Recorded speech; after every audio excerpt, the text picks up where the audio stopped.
देखो 2024 और 2052 समान देखा है तार माने हला 2024 और 2052 रो कैलेंडर समान हबो से गोळे 2025 और 2031 रो कैलेंडर समान हबो से गोळे 2026 और 2037 रो कैलेंडर समान हबो देखो अधिवर्ष प्रथम कि बड़ी चीज हो शेष दुई अंक को धरि नम धर एट लिखि दैछि 24 लेकिन अब 24 ताको 4 देके हरण करिवो 424 कटि गला बुझलो जदि 4 द्वारा कटि जाउछु ताहा हबो गोटिए अधिवर्ष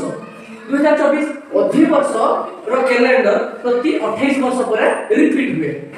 2025 अधिवर्ष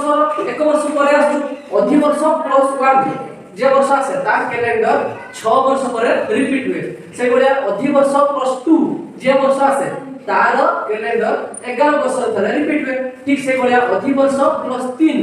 जे वर्ष आसे तार कैलेंडर प्रति 11 वर्ष रिपीट हुए से पय मैं ट्रिक टाइप लिखिछि बुझ पालो आज्ञा सर।